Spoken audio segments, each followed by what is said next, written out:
Rock Metal Nation, what is up? Real quick before we get started, I just wanted to let you know that Rock Metal Studios, the very same studio that brings you the Rock Metal podcast, is looking to help bands who are able to record their tracks either at home or in a professional recording studio, but need some help mixing. Go ahead and send me an email at therockmetalpodcast@gmail.com. That's therockmetalpodcast@gmail.com. We can go ahead and discuss mixing your tracks for free. The Rock Metal Podcast, episode 131 with Double Experience.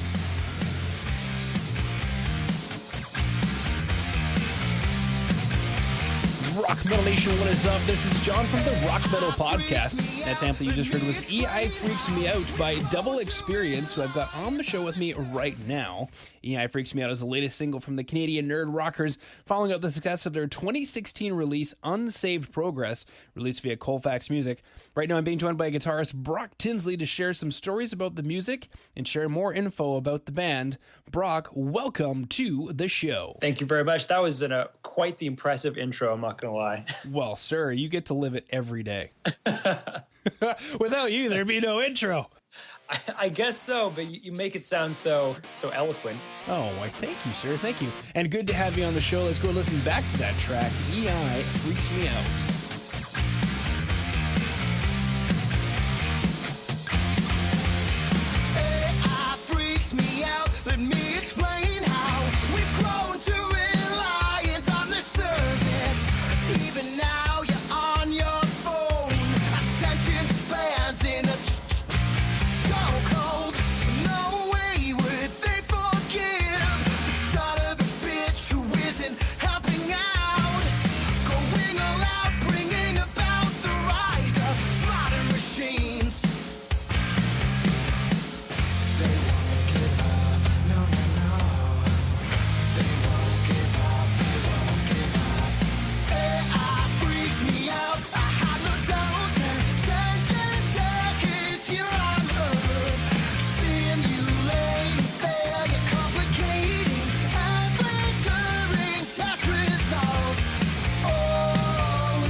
Coming back from EI Freaks Me Out now, what I personally like about it is the guitar that is panning.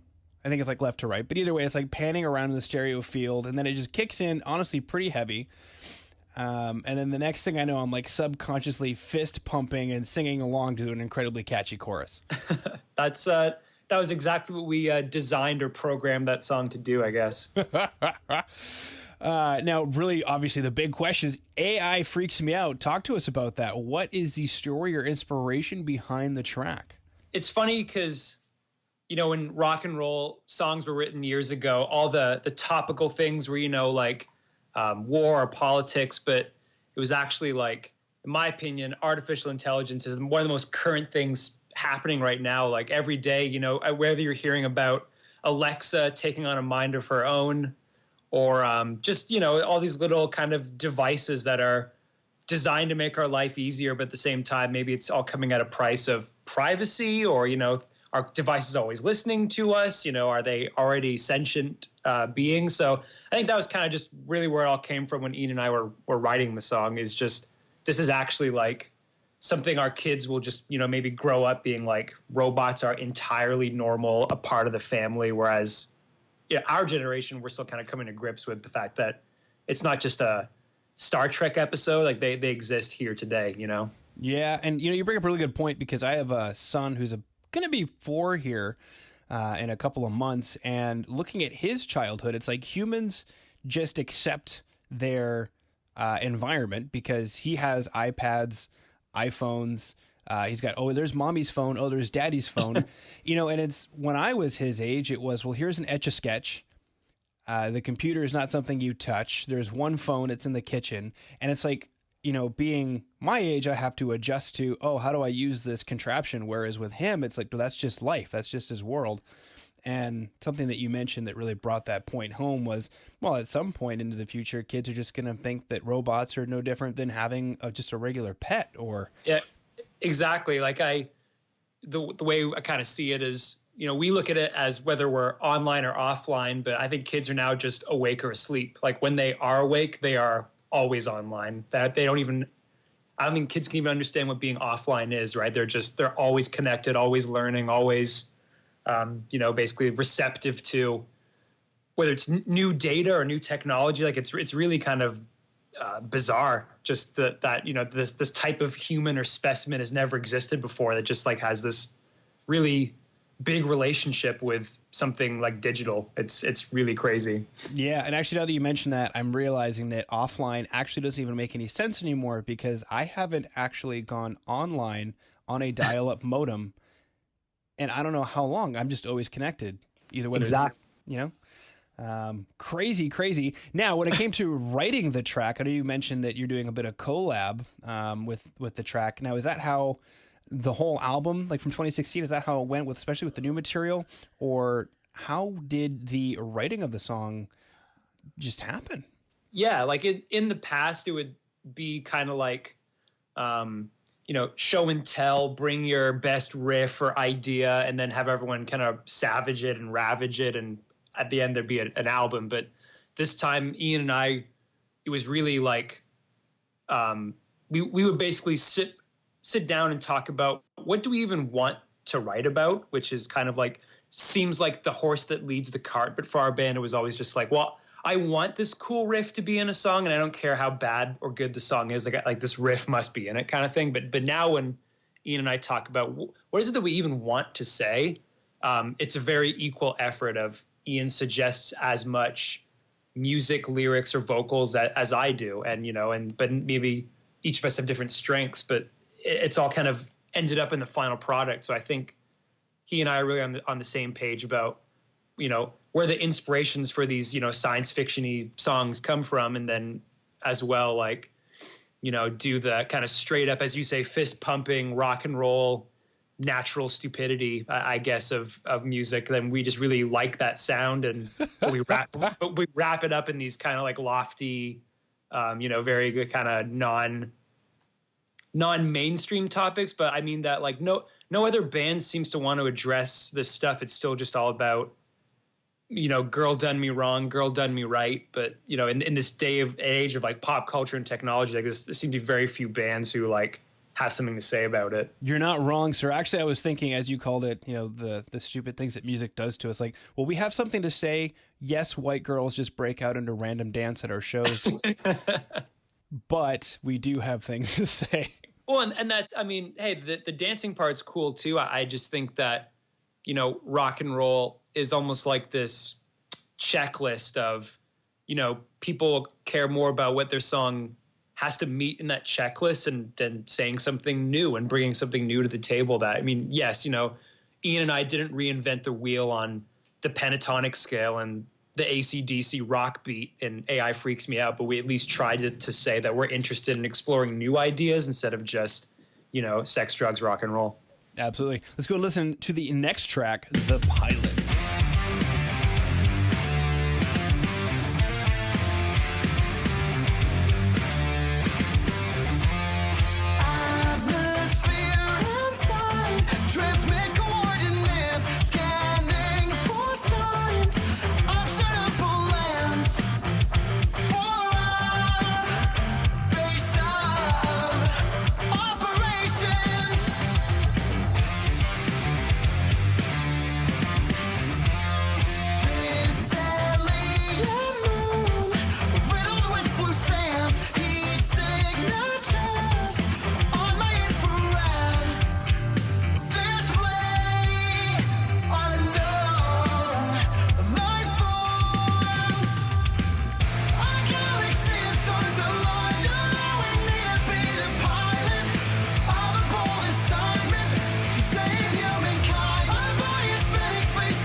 Out in full before my eyes.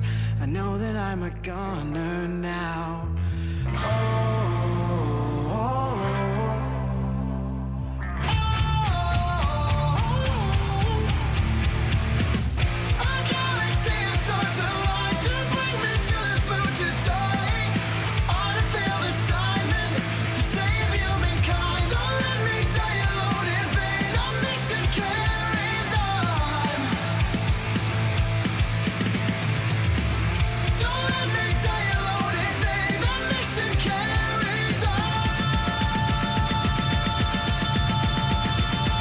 Rock Metal Nation, it's John from the Rock Metal Podcast for a real quick break to let you know that Jay over at Metal Mayhem Radio is looking to help you get your band in rotation on his station. So go ahead and hit up Jay at studio@metalmayhemradio.co.uk. That is studio@metalmayhemradio.co.uk. Just go ahead and say that the Rock Metal Podcast sent you. He'll get you into rotation on Metal Mayhem Radio. Coming back from the pilot, now the speaking of rock and roll, the harmonized guitars, is that like an octave effect you guys have got going on in there? Yep. I mean, as the only guitarist, I'm constantly kind of putting whatever trickery to just make the sound from song to song, interesting. So I'm kind of glad you picked that up there. Well, it's like as I was listening to it, I'm like, there's definitely layers of guitars in there, which is cool. And then the octave effect comes in and comes out. So it's just one of those, like I hear it at the beginning and then it goes away, I think in the verse, and it's got that syncopated with the dreamy vocal thing going on. So I'm kind of like transplanted into this new world, and all of a sudden the octave effect comes back and it like snaps me out of it. And are you guys doing this on purpose, speaking of which? No, I mean, I would love to say it was that kind of contrived, but yeah, we try to make it keep that momentum, and because again, we're only a rock trio, so there's really kind of only so much we can do. That we pay attention to how to keep someone who wants to get to the chorus, if that means a dreamy vocal on top of a syncopated riff to kind of bring them into there and to keep them moving after that chorus. And yeah, we definitely try and not just do, well, I have a distorted amp sound, you have a certain voice. Like we just do that the whole 3 minutes. Like it would definitely get pretty stale. Speaking of sex, let's just do that for 3 minutes. Yeah, that sound good? Yeah, exactly. Just in and out, in and out, in and out, and the song's done. Exactly. Grunt in your left ear. You were looking for the door. All right, perfect. Exactly. There we go. Beautiful, beautiful, beautiful. Now, for Rock Metal Nation who dug the track The Pilot, if you go to today's show notes, www.therockmetalpodcast.ca, as a bonus, you can go ahead and see the music video for The Pilot, which features the wonderful Double Experience boys in a library surrounded by energy-efficient light bulbs. Well, I mean, it's... we think reading's important, but the original cut of the video where it was just us reading the lyrics was terrible. So we had to rock out in the bookstore instead. Okay. So that was a bookstore? Was that like Chapters or something?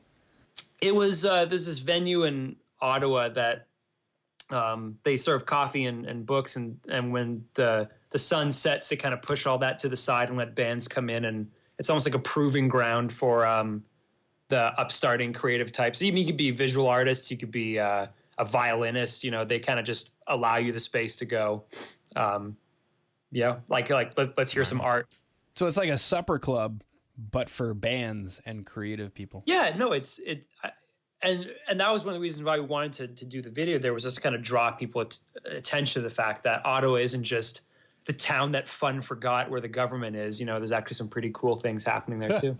Sorry, I'm just thinking of the time that I was in Ottawa and I was like, it's so stale. There's not even any graffiti on the walls. Like what? Well, it's not only produced a lot of like stiff, uptight types, but it also kind of produced the dorkiest rock band in Canada. Maybe that's right. There's a huge counterculture though. Like you've got, at least from my time in Ottawa, you've got like serious uptight, can't take a joke worth the damn.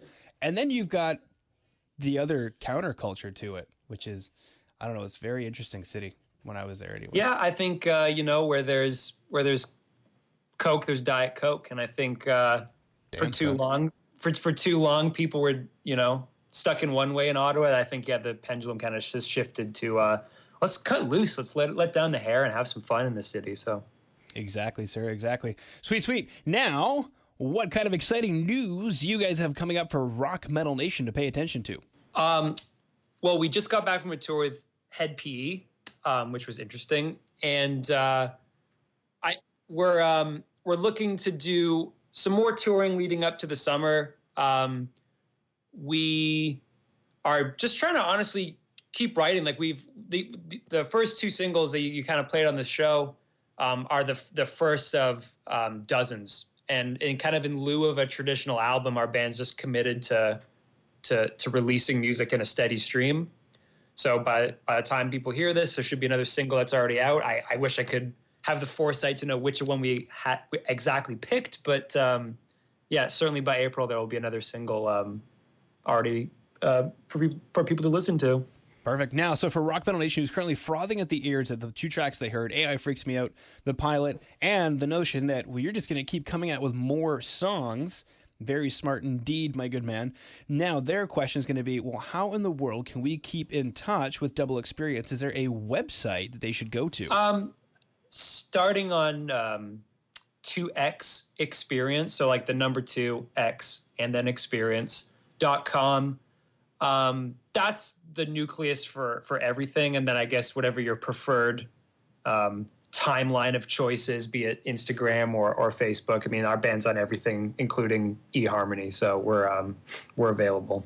Perfect. Looking for that member that you click with. Exactly. Fantastic. Now, Brock, unless there's anything else that you wanted to throw out there, I just wanted to thank you for taking time out of your day to come onto the Rock Metal Podcast and sharing Double Experience with Rock Metal Nation. Thank you very much for having me. This was a lot of fun.